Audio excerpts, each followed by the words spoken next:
we've had some fun and games with this panel, with different sponsors coming and going. I think that you will be pleased with the content which you're about to listen to. Rodrigo is a sponsorship consultant, a sponsorship specialist who's worked with a number of brands. I'll allow him to introduce himself.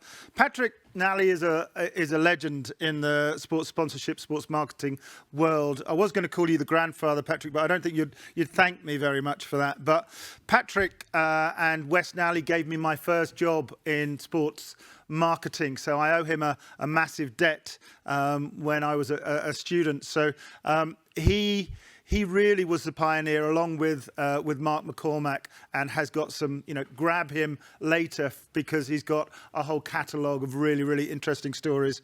And I don't know Stuart, but Stuart, thank you for joining us. And I will hand the panel over to you, Rodrigo. Okay, thank you very much. So, I moderate, right? You moderate. Okay, good. Great. Okay. No, great. Thank you very much, everyone, for coming here today. What we are going to discuss is what the brands want. So I guess for all you here attending international federations, host cities, you want to know how to reach more efficient to brands, how to engage sponsors, how to convince them. So we are going to use the brains of Stuart and Patrick for it. So maybe the first thing is for you to introduce yourself quickly. I think it would be great, Stuart and Patrick, so everyone knows what you're doing. Thank you very much. So my name's Stuart Wareman. I've kind of got two hats here. First, I'm a board director of the European Sponsorship Association. Some may have heard of it, which is the industry body for sponsorship across the continent. Basically helping to educate, network, give best practice to the industry, and that's for our members range from rights holders, agencies, brands, and suppliers. So I urge you to kind of have a look at sponsorship.org, check it out, and join us as well. So great opportunities to do that. And my second hat is I am Senior Vice President of Sponsorship Experiences and Events at Accor. I've been there for just 4 months. But before then, I looked after partnerships for Marriott across Europe, Middle East and Africa for about 9 years. And before then, I was at WPP, one of their media agencies, looking after event sponsorships, brands such as Visa the Olympics, Evian and Wimbledon, and multiple other blue chip companies with some of the biggest platforms in sport and entertainment in the world. So, I'm very super passionate. I loved Sanjit's perspective, by the way. And so I'm looking forward to speaking to you. Thank you. I've already been introduced as the grandfather. I think I rather like the word founding father. I had the privilege of meeting two relatively bankrupt organizations many years ago. One of them was FIFA, so it was based in rented offices in Zurich and had about 5 staff. The others was here in Lausanne when Lord Callanan was running a bankrupt Olympics, and I think they had about 8 staff. And I had the privilege of trying to work out how these significant sports organizations could package and present themselves and to get the support of the commercial world. I seem to have been quite successful at that, but the success wasn't because I was packaging something to those companies. It was because I understood those companies and those companies' needs, and then decided how to make sport work for those companies' needs. Coca-Cola sponsored the first ever development program for FIFA, taking the knowledge of Europe and the Americas, because that's all where their sport was played, and took it to Africa and Asia as part of a development program. But that development program wasn't just to develop soccer into these new nations.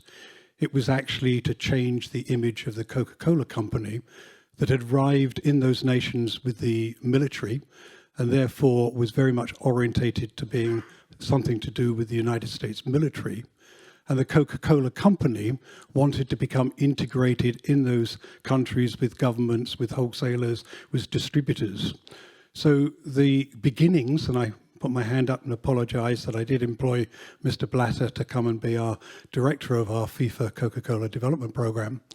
But the success of that programme wasn't only a massive success for FIFA, it was a massive success for Coca-Cola, because Coca-Cola achieved all of the objectives that it needed to achieve and understood what it wanted to achieve by adopting a sports program.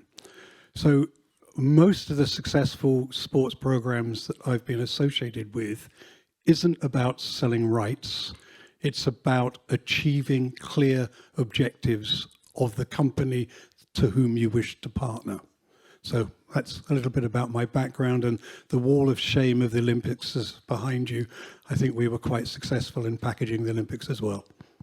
Very interesting. So I understand from your speech that we need to really customize the offer, right, for the brands and really to know their business objective. But what has changed in the mind or in the eyes of the brands in the last 2 years with the pandemic? Stuart, what is the difference now from before? What are the brands looking for? That's the topic for today. Well, I mean, I actually wrote a blog on this for European Sponsorship Association about what brands want. I think it's still relevant now, and it actually points exactly to what you're saying, Patrick. It's know us, right? The number of, you've got to appreciate and have empathy with people in my position and my team. We get bombarded, right, every single day with some kind of sponsorship request. I do genuinely believe it's an opportunity for another brand interaction, and it needs to be a positive response and give reasons why we can or cannot progress any specific thing. But the number of proposals you see that are tone deaf, that have no appreciation of what our business does, how our business is set up, how we make money, and lots of information is already out there. It's just about doing your research and making it very tailored and solving a problem for us. It's not about media awareness necessarily and just shoving your logo on billboards. It's how do we move our business forward? What are the blockages in our business? What do we need to do to change those? And how can you help us achieve our goals? So you still receive many proposals that are focusing on only on the marketing side? Only on the media. Look at how many media impressions we get. Okay, very interesting. What do you think, Patrick? What has changed for brands in the last 2 years? Well, hopefully what's changed is education. In that, as an industry, we didn't really exist when I started. So we had to write our own rules, write our own regulations, try and get people like teaching Andy how to behave himself. Is to get people to understand that this isn't just about selling rights. Unfortunately, it is too much about people just trying to flog rights. It's about a relationship, it's about a partnership, it's about achieving objectives. So therefore, just getting people pushing out requests after requests after requests is meaningless. It's a waste of time, it's a waste of money, it's not very professional. The important thing for federations, like my own federation, is to recruit and employ people that have an understanding, that understand the approach, can review and understand the needs and requirements. Unless you prepare everything well in advance, you have no chance in this current day to just be lucky to find somebody that's just waiting for you to walk in the door. You have to do all the preparation, you have to do all the study, you have to get all the data, you have to really marry the things together, and then it would be a success. Okay, no, very interesting. But sometimes, I've been in both sides of the table, on the rights holder, on the International Federation, but also on the brand side. And sometimes it's difficult, right? Because you think you have a great opportunity for the brand, and that's not the case. So how, besides researching online and making your homework, how do you think we can be more accurate when we create an offer? What can we do, like pre-work before sending you an email or meeting you or calling you for offering a proposal? I think for me, there's a few different factors, but one of the most important is back in the day, there was structured sponsorship rights. This is it. It's take it or leave it. This is the cost. Negotiate on the cost. But it's a set package. Then, quite a few years ago, everyone was talking about unbundling everything, talking about flexibility and rights packages, etc., etc. Absolutely the right sentiment, but it then gave us, the brands, a real problem, right? Because it then put the problem on us to solve the jigsaw puzzle of how do we navigate all of this? We don't have even time to read the proposals. We've got the rest of our jobs to get on with. So it really put the problem in our hands, saying, well, I genuinely need to spend a lot of time even thinking if this is even relevant for me, if I can piece together these rights, these assets, what does it mean? And a lot more thought can be put into it to say, we know this is a problem of yours. This is how we've helped other brands in your position, and this is the case study that we've helped. We can solve it if you buy boom, boom, boom, boom, boom. This is what we think you can do. By the way, if you're interested in other stuff, here's some other stuff that you can do. For me, one very important thing for international federations to understand is your internal decision process. I mean, can you explain very briefly what happens when you receive an offer? What do you need to do? Which teams do you need to share the information with? What is a typical process when you receive an offer? It varies company to company. Lots of different stakeholders to get involved. It depends on the geography of the particular opportunity. So there could be some local stakeholders involved. It's normally about getting consensus at a certain level of the various different components. Who's going to fund it? Number one, where's the budget coming from? Who's the budget holder? What's the budget cycles? Is it possible to be swallowed into existing budgets, or is it incremental budget asks? And then once you've got that consensus, building the business case to then take to group commercial officer, chief financial officer, even CEO. I mean, in my organization, a lot of this certainly the global side gets decided, signed off at the CEO level. Okay, very, very interesting, to know how is the internal process. And Patrick, one question. So the international federations need to attract brands, but obviously they are not in the same position like professional football clubs, etc., other more professional organizations, right? They are lacking maybe the right talent on the commercial side, on the sponsorship, on the activation, etc. What do you think is the international federations or these governing bodies are missing in comparison to other professional sport entities? There's plenty of opportunities for them to embrace others to help them. I sit on the advisory board of the European Association of Sports Managers, and most universities today have very good sports management courses, instructional courses, bright young people. Many of the students that have started working with me are still working with me years later and things because they've become integrated into the industry. So federations need help. They're not necessarily in a position to employ these people themselves because that's a cost. But to then work with a university, working with Loughborough maybe in the UK, or working with other universities to where you can actually collaborate with them to do tests, programming, involve companies in that exercise because companies like to become involved with the educational process and build the plan together with students and with the corporates so that the corporates, if you like, have got a buy-in from the very beginning because they're giving their time and their help to review and explore. And certainly we've seen some very good packaging and programming being created in this way because you've got good minds working together. Where a federation, let's be quite candid, they're there to run the sport. They're not there for marketing. They're not exactly, there, that's what I meant. Yeah. They don't have that experience. And why try it? On occasions I've met young people that have sent out 600 proposals for sponsorship and everyone's been rejected and they were pleased with themselves. Why get the people that understand it to work with you and then you stand a chance of achieving? Okay, so we need to look for the professionals out there. Okay, and from the other side, from the brand side, what do you think they are lacking, the international federations? I mean, in contrary, you are working with Paris Saint-Germain, probably this is totally different and the service they provide is different and the collaboration. What do you think they are lacking in terms of talent?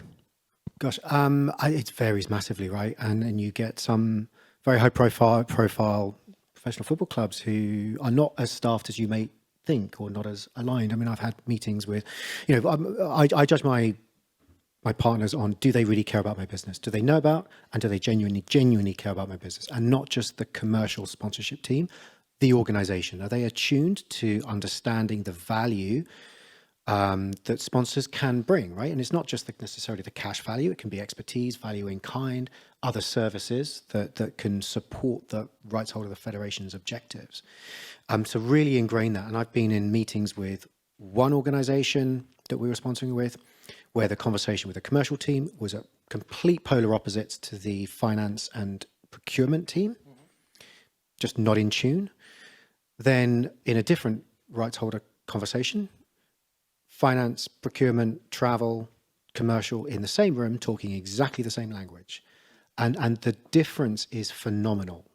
It just means that everything, you're not fighting against their own internal challenges of communications, and really knowing our business. And from our perspective of Accor, we have a high-class catering business, Portel and Chabot, who do catering at major events. They work at Parc des Princes, the Stade de France, and Roland Garros, and all those kind of different events. But they do global events. If you have a catering company, well, you're having to pay for a catering company. If you're going to be working with me, I'd kind of prefer you to work with the one that we own. Similarly, with a company called Reza Events that we own, accommodation solutions provider for major events, running all of the accommodation provision for Paris Olympics and for Rugby World Cup. So for major events, it takes away the pain of having to contract individual hotels and all those kind of different things. And it's not Accor only, it's universal across the entire market.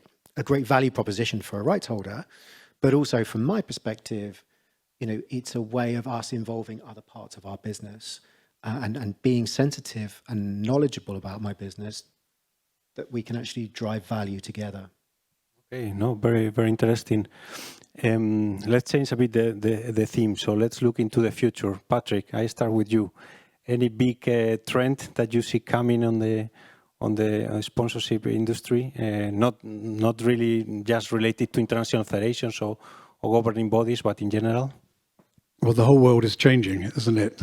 What with the pandemic, with digital, with e-sport, in terms of where e-sport is taking us, my own sport of match poker, in terms of being inclusive and having so many different opportunities. Things are changing. The big sports that once were big sports, I think, might be struggling to still maintain their positioning. You've got lots of young, dynamic sports that are appearing. We're having lots of questions at the moment of who should recognize sport or shouldn't recognize sport, because there are so many changes. So yeah, the exciting thing is it's going to change. And I think it's going to become more dramatic in terms of the way that you're going to have to approach to do things, to stand out of the crowd. And I think sport has always proven that it can stand out from the crowd. So yeah, I'm very excited at where this is going. Do you think this could be an opportunity for international federations? I mean, if big sports are struggling and in the new environment, in the new context, international federations have a space if they do the right things to get their space out there? Or? I think a lot of sports, if they don't wake up to the fact that things are changing, they're going to disappear. And there are many, many, many more sports coming through that will want to take their place. So I think there are going to be a lot of changes. We're seeing new multi-sport games. We're seeing all sorts of different things being driven by technology. That it's going to be very interesting to see, and it's good. But one thing I will say is, football won't stop growing. Football will always be there, right?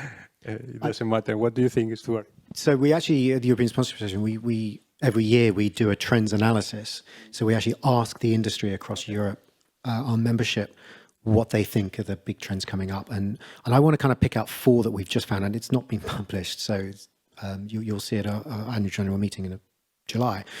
The number 1 trend, sustainability.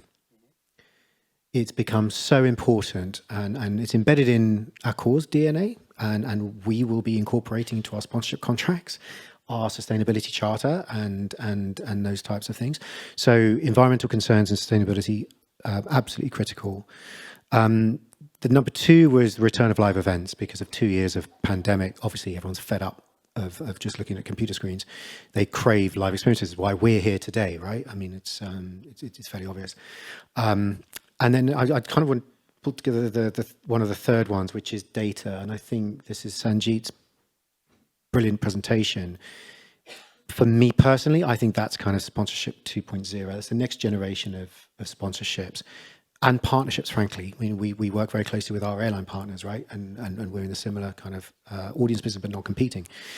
How do we work better as data aggregators to support both of our businesses? Very, very interesting learnings. We are going to open for questions. Anyone, please just raise your hand, and we have Stuart and Patrick here. We have one question there. Ah, sorry. No worries, no stress. It's just up there.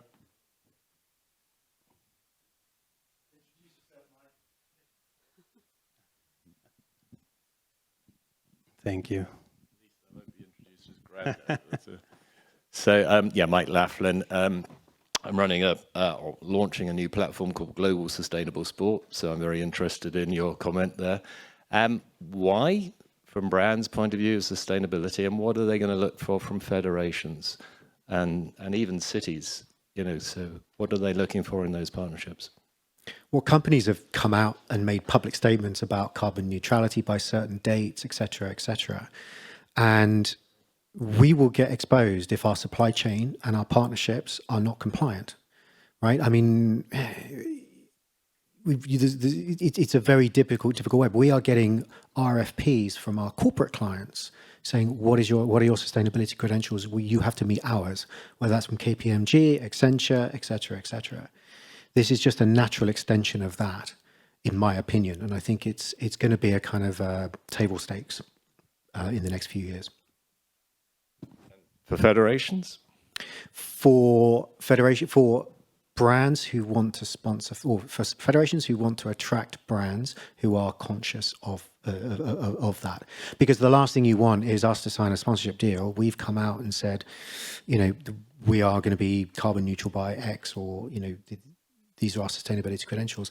Then the journalist will just come up and say, yeah, but hold on, you're sponsoring this and this player has just done that. How does that reconcile with your sustainability agenda? So it's about trying to be transparent, but helping, and, you know, frankly, we'll work with our partners to try and help reduce their carbon footprint or environmental sustainability initiatives. So it can work both ways. But I think also the consumer expects this, right?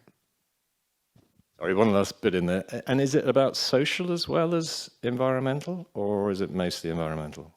I think, well, you can wrap it all up in purpose, right? Okay. And that could be diversity and inclusion. That could be all sorts of different areas of that sphere. Thank you. Anyone else? Please, here we have here in the front row.